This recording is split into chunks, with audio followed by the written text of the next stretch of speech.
اعوذ باللہ من الشیطان الرجیم، بسم اللہ الرحمن الرحیم۔ السلام علیکم پیارے بچوں، امید ہے کہ آپ خیریت سے ہوں گے۔ تو کل ہم نے جو ہمارا سبق تھا پہلا، وہ ہم نے پڑھا تھا کہ قرآن مجید کی تدوین اور اس کی حفاظت۔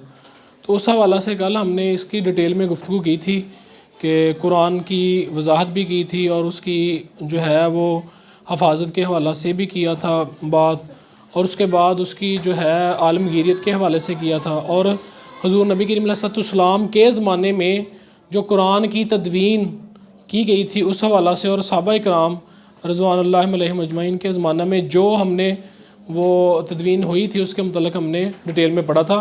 تو آج اسی چیپٹر کی ہم جو ہے وہ مشق پڑھنے جا رہے ہیں۔ تو اس کا جو 4 جواب والے سوال ہیں وہ، تو نمبر 1 ہے لفظ قرآن کا معنی ہے کثرت سے پڑھی جانے والی کتاب۔ تو 2 نمبر ہے جی تمام مسلمانوں کو ایک قرأت اور لہبے پر متفق کرنے والی شخصیت ہیں حضرت عثمان غنی رضی اللہ تعالیٰ عنہ۔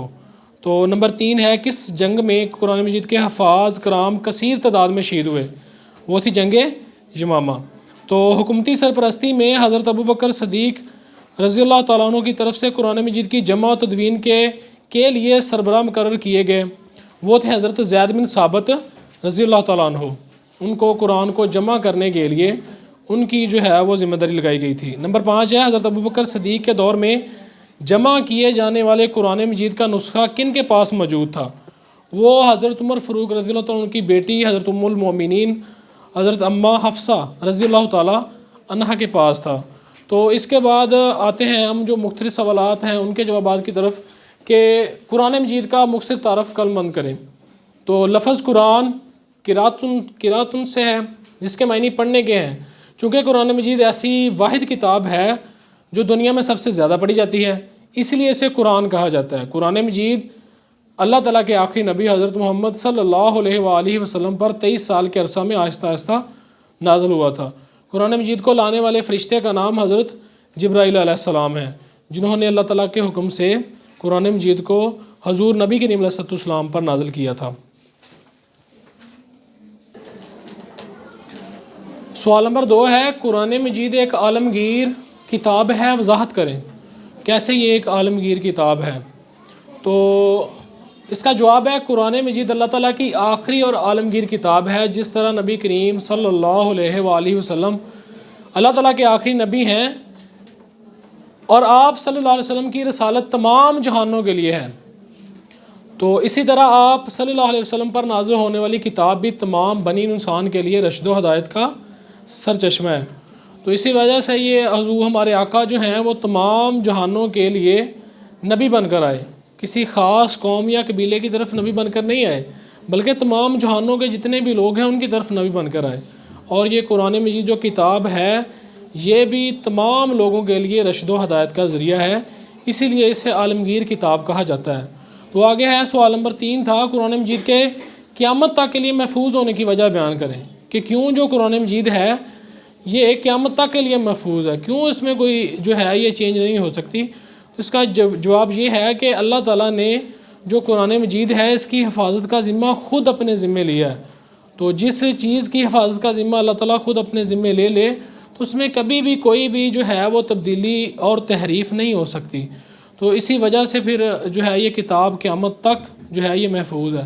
قرآن مجید میں بھی اللہ تعالیٰ نے فرمایا ہے اِنَّا نَحْنُ نَزَّلْنَا الذِّكْرَ وَإِنَّا لَهُ لَحَافِظُونَ، ہم نے خود اتارا ہے یہ ذکر یعنی قرآن اور ہم خود ہی اس کی حفاظت فرمانے والے ہیں۔ سوال نمبر 4 ہے قرآن مجید کا اعجاز تحریر کریں۔ اعجاز کے معنی ہوتا ہے معجزہ۔ قرآن کریم کا معجزہ کیا ہے؟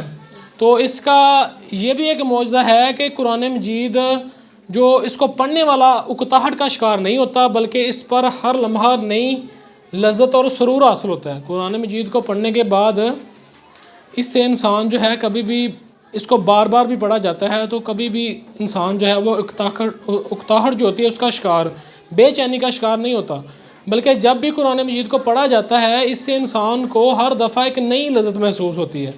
وہ اس میں جو ہے جو اللہ تعالیٰ نے اس میں جو طرح طرح کی معلومات بیان کی ہیں اس کو پڑھتے ہوئے وہ متاثر ہوتا ہے۔